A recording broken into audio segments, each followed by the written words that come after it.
Hey everybody, Ben here from the Bonehead Podcast, and we've got some special things for you today. So we've got a package of goodies from Greebo Games, and it is chock full of Chaos Dwarf magnificence.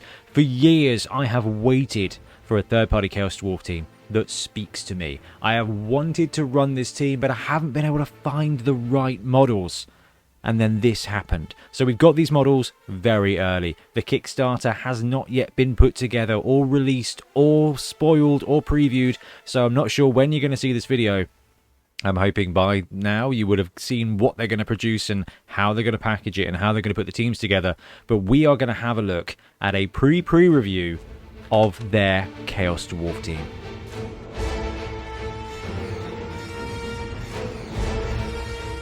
And like I said, we've got quite a few packages to go through here, but it's a Chaos Dwarf team, so we are going to start with the Chaos Dwarves themselves. So let's get rid of those guys for now. So the package we got had a bunch of different Chaos Dwarves. Now we've already taken one out and based it, ready for our size comparison. So let's open this little beauty and have a look at some of the different positionals that you get in here. Not positionals, but they're all Chaos Dwarfs, but the different positions, essentially. So let's see if we can't get some of these awesome little dudes on the camera now. Let's see if we can't get them into scope. Where to start? Let's start with this guy because this is amazing. So look at the detail. Look at the sculpting. This is made with Greebo, which is essentially a kind of 3D printed model. You can see some of the support work underneath. And I'm not going to lie to you guys. That is about it for supports on these models, which is absolutely phenomenal. I know it sounds like I'm shilling, but this is just a dream. Like, we've all been there. We've all had the Games Workshop resin. We've all tried Failcast, you know. We've all had third-party stuff that was made of metal, and I used to trigger Ben a treat. But, man, this is perfection immediately after opening the box. Right, they've gone hard with the kind of, what is it, Assyrian, the old-school hash hook look. Okay, they've got the flat-topped hats. They've got demon faces everywhere. And one of the cool design features about the Chaos Dwarf team of old was, you know, the skulls in the beards and that kind of lamellar armor, the kind of scale mail version of the armor. They have absolutely hit the design mark here. Incredibly so. It's almost a little bit like samurai with the kind of daimyo masks and things like that, which is a really nice little twist on the classic, you know, bucket heads that they used to be. Now, some of these Chaos Dwarves have got no helmet on them, so they are actually just face. But you can see that, I mean, this dude's actually got an axe on his flipping beard, which is a pretty cool design feature. But look at the detail, alright? I can't see any supports. They do have, some of these guys do have little tiny bits of support, but we've been through this before with Greebo.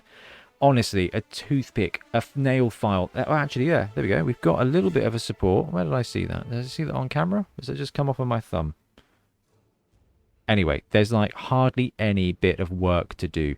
And if there is, it's just like little bit of sprue marks, which is significantly less than any other resin miniature you would have. In fact, there are no mold lines because of the way Greebo is designed.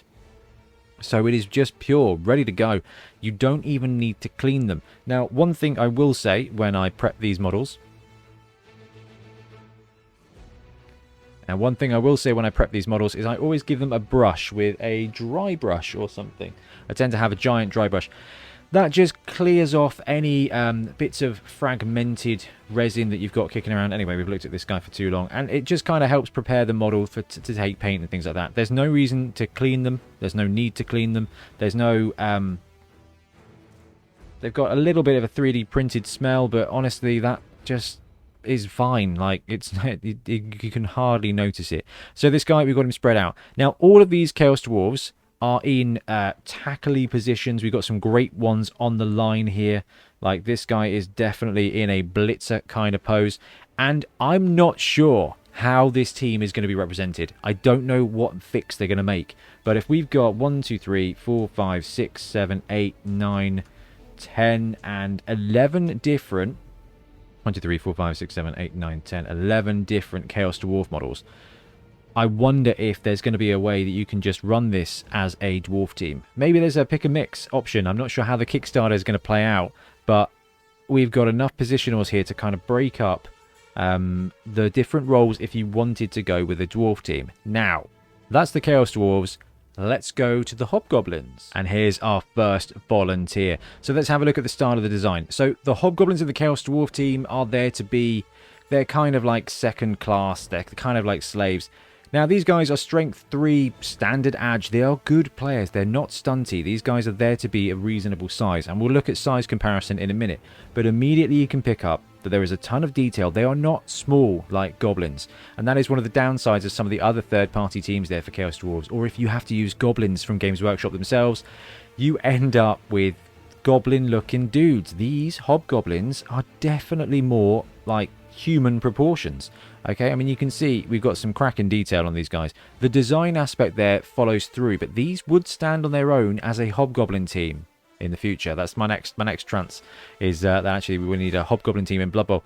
And with these models, you would want a hobgoblin team in Blood Bowl. Now, the design aesthetic, it fits with there. You can see we've got very similar armor designs, but they are heavily cloth armored because they are the support team. They are the light armored guys. They're the armor 8+ people on this team compared to the armor 10+ of the dwarves themselves. Now, when it comes to positionals and positioning and different sculpts and animation, there's a few. You got some punching dudes, and you know, if you're running hobgoblins, they're gonna be punching one way or another. But you can see you've got the translation of the armor there. There's no scale mail, but those plates do fit in with the team. You've got a couple of running guys. There's a cool catching one as well. So the running guy's got that. Look at the detail on the face there. Like, they've got a lot of character in them for hobgoblins. Now, I absolutely love the Greebo goblins for their Black Orc team. They've got that kind of Pathfinder vibe to them. These guys happen to kind of fit in the same aesthetic, but they do so in a serious manner. They're not cartoony, but they've got that element of fantasy about them, which I think is delivered really, really well, which I have not seen done well, I think, with hobgoblins so far. Like, hobgoblins tend to be either cartoony or just bland, as you like. And look at this. These guys have got character, but they are proper players, and that's it for me. That's the key thing here with these hobgoblins, is they are proper players at proper sizes, and that's so important for the team. But if you're running a Chaos Dwarf team, the piece you really need more than any other is the Bull Centaur, and we've got some absolutely cracking Bull Centaur models here. So this is the torso of one of the Bull Centaurs. I've built another one, and we'll have a look at that in a second because it is rocking. Now, they come in 3 pieces. You've got the bull, you've got the bull body, you've got the centaur part, which is the dwarf, and you've got the little tail. Now, the tail is expertly designed. You've got a little trapezoid slot there, which goes right into the top of it. It's an absolute doddle. Like, most of these models come in a single piece because of the way Greeblood works. These ones come in 3 pieces, and you know what? They just click together, right? There's very little work. Now, one thing to mention about the Greeblood stuff is you'll see these little support divots, support knobs. If you dry fit your model and there's a little bit of a gap, too much gap for you, grab a nail file, rub it down, grab some sandpaper, and just take off the edge, but do so, make sure you're ventilating. Wear a mask for resin. If you're going to be ever shaving anything that's going to create debris, wear a mask. And when it comes to 3D printed stuff, just when it comes to any models, wear a mask. Now, I'm going to do the thing now. Here's one I made earlier. And look at this chunky boy. Look at this. So this went together in absolutely no time at all. And I'm spoiling one awesome piece about this team, which is it comes with base toppers. Like, normally, I always put all of these teams on a Games Workshop 32mm base, right? Or 40mm base. I want the Games Workshop consistency with my bases. Not so with this team. They've come with these wicked little base toppers, and I wanted them. Immediately, this is going on my team. Anyway, let's have a look at the actual detail of this model. I mean, it comes in 3 pieces, the same as the other one. You've got the body, you've got the bull centaur, and you've got the tail there. A little bit of sanding just to make those pieces fit. But that's the same thing you do for any resin model. But look at the detail, look at the action. Like, this is genuinely one of the best bull centaur models I've ever seen. You've got that cool armored helmet face. Okay, bull centaurs, they've got the tusks. They're mutated. They are mutated like half beasts, right? But you've got that bull angle and you've got that cool chaos helmet. The vibe is very much of the Forge World Legion of Agog, the Forge World Chaos Dwarfs that they produced with those helmets. This fits in with Chaos massively well. Now, we've got one more model to look at, then we'll do the size comparisons. Oh yes, it's a Minotaur. So, Chaos Dwarves, you got the Hobgoblins, they do the stuff, right? You got the Chaos Dwarves, they block the stuff. You got the Bull Centaurs, they run around and blitz things at strength 4. And you can also take what is probably one of the best big guys in Blood Bowl because of its skill set, and that is the Enslaved Minotaur. And we've got some proper action here. Now again, I've used one of their bases to put it together because I couldn't resist it. This model came in 2 pieces. It came in a piece A, the Minotaur, and it came in piece B, the tail. And like I said, there was a little bit of sanding, but the only sanding I needed to do with this model was just a little bit on the feet to give it a nice flat surface. And actually you can see a little bit of the what I call the supports here. So a little bit of these supports right there. Oh, the blooming thing doesn't work, never mind. But you've got this bit here.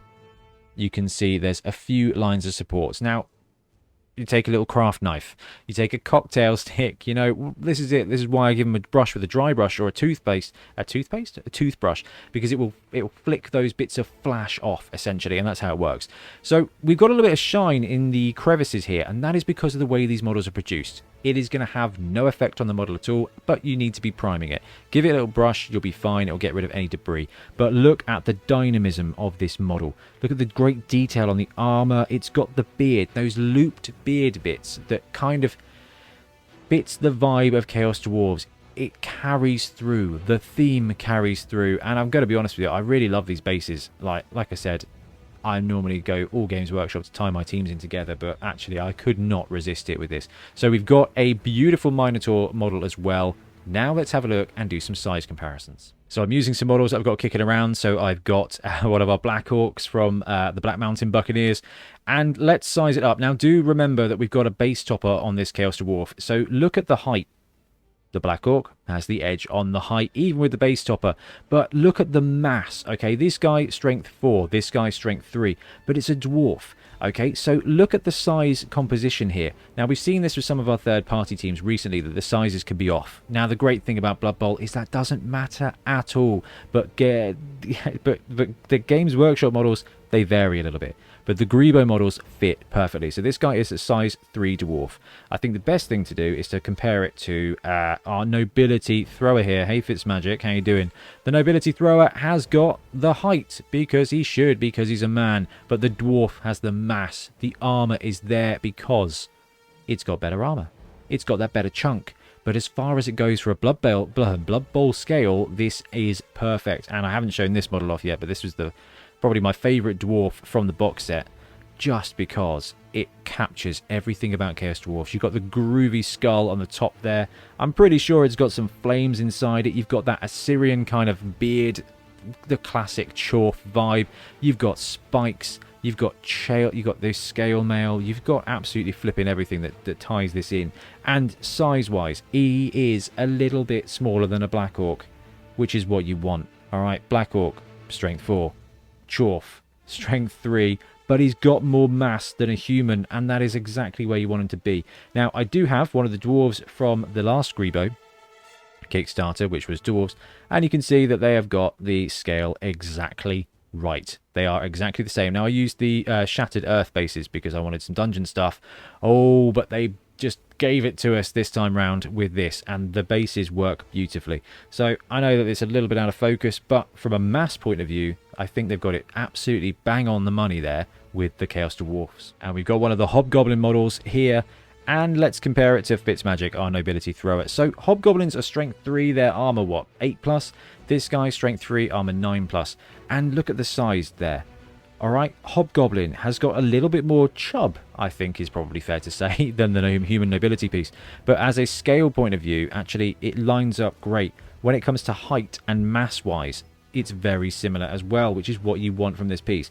Now, let's compare it to a strength 2 Goblin from the Black Orc team from Games Workshop. This is clearly a Goblin. We love Goblins. Goblins are great fun. Hobgoblins are supposed to be human size because they're human strength, they're human skilled, and I think they've got it exactly right when it comes to mass. And let's compare it to the strength 4 guy. And you can see strength 4 has got a lot more chunk, is a lot more broad, doesn't have the height necessarily, but actually Hobgoblins tend to be, again, human scales, and Orcs tend to be a little bit smaller than humans. But not only can you see my average paint job there, you can see that, again, the scale is about right. And when we put it on the ground and line it all along, you can see that the mass-wise, it looks just about right. Okay, now let's do the fun stuff. So the Bull Centaur comes with a 40mm base. This team that I got had three 40mm bases, one for the Mino and one for each of the Bull Centaurs. So I've based it appropriately on one of these cool base toppers that they've provided us with. Let's line it up with the Black Orc. So look at the Bull Centaur. How do we get the best shot of this? Okay, it's got an absolute ton of height, which makes sense because it's a Bull Centaur. But when it comes to mass, you can see it actually lines up pretty well. This guy is evidently bigger than a strength 3 piece. So let's grab the nobility thrower again because it's kind of the ubiquitous strength 3 dude now. And you can see that it's got the height, it's got a little bit more mass, and because the model is just bigger, the strength 4 piece is right. More importantly, we need to compare it against the Dwarf itself. Now, the Dwarf lineman has got a bit more chunk in its torso, but that's because it is shorter and stouter. Now, compared to the Bull Centaur is significantly more massive than the Dwarf.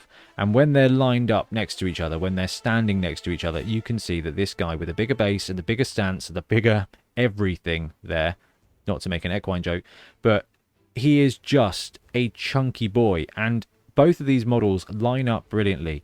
You can see the design elements transfer across. You've got the same kind of shoulder pads. You've got that excellent detail from Greebo. And I am legitimately now just in love with this team. And then the big boy. So the big boy feels a little bit smaller than you would expect. And then you line him up with the models themselves. And this guy is evidently strength 5. So when you compare the Minotaur to the Bull Centaur, he has got more heft. He is shorter, but actually that's because of the Bull Centaur's pose. And it's an excellent way to get what is essentially a long model, okay? Bulls, but not really able to fit within what we'd consider like a 5-foot square, the classic D&D scale for a square of something. But look at the size there of the Minotaur. The Bull Centaur's got height, but the Minotaur's just an absolute juggernaut. It is not the biggest big guy that we've seen, but size-wise compared to things like an ogre from the human Blood Bowl team is absolutely right. I mean, let's do the Black Orc test here. You can see that the Minotaur has got the height, it's got the mass. This is strength 4. This dude is obviously strength 5. And when you compare him to human, it is just a terrifying outscaled thing. Now, I love the design elements they've carried across here. And let's pop him next to this guy. It ties in. You can see that beard style is very much in fashion wherever Greebo are making these guys.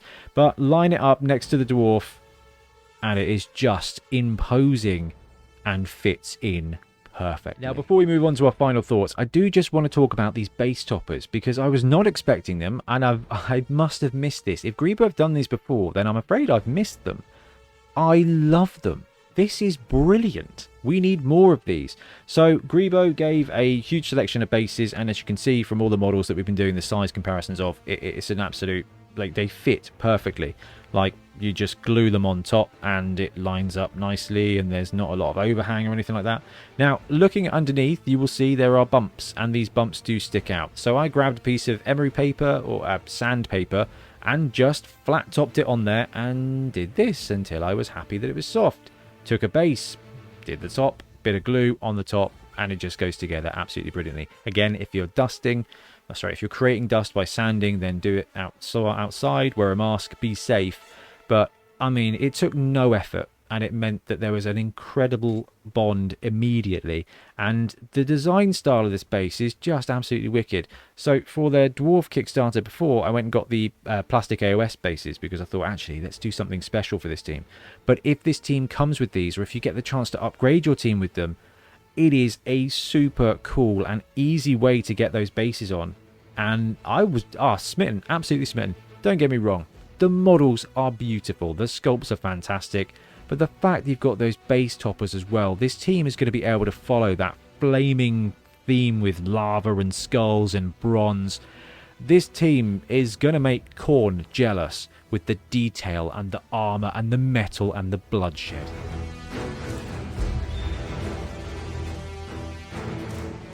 And there you have it. We've been waiting for one Chaos Dwarf team, and it is now here. So I have been waiting for a Chaos Dwarf team for ages. One that unifies, one that brings all the different parts together and makes it feel complete. So that there is one team where you can say, I'm looking for Chaos Dwarves, where do I go? And you point somebody in a direction and go, that is it. That is the team. If you are looking for a Chaos Dwarf team, this is it. This is the team. The design is absolutely bang on. There is no weakness here. Some of the other third-party teams, you've got like, no, the Bull Centaurs don't look great. And the Chaos Dwarves are cool. The Hobgoblins are fun, but no. Every part of this team, we've got 11 Dwarves. We've got like 9 different Hobgoblin sculpts, 2 Bull Centaurs, a Minotaur. And that's just the stuff that we've seen now. You guys know what Greebo are like. They're going to have alternate sculpts. They're going to have unnecessarily good stretch goals. And there's going to be some star players that are just filthy bombs. And I love it. All right, they have produced the team I have been waiting for a really long time. I've wanted to get Chorfs to the tabletop, but it's either kind of the old school edition or you just piece it together. That is done now. I don't know how much this is going to be. I don't know what packages the Kickstarter is going to be in, but I don't think it matters. If you are looking for a Chaos Dwarf team, this is it. It is here, and I absolutely love it. Anyway, guys, I'm going to wrap up this video. Thank you very much for watching. Seriously, have a look at this team. Have a look at the quality. I'm in love. I'm going to go and paint some Chaos Dwarves. Happy sprinting. Thanks very much for watching. We really appreciate your support. If you want to help support the channel even further, please like and subscribe, or come join us on our Patreon. We have early access to content. We get loads of feedback from you guys, and we try and do competitions as much as we can. Or you can get yourself some Bonehead Podcast merch on our Spreadshirt site. So if you want to support a team, especially for the Bonehead Championship, you can pick up a shirt, a mug, things like that. It all helps support the channel, and we really appreciate it. Anyway, links below. Thank you very much. Happy blocking.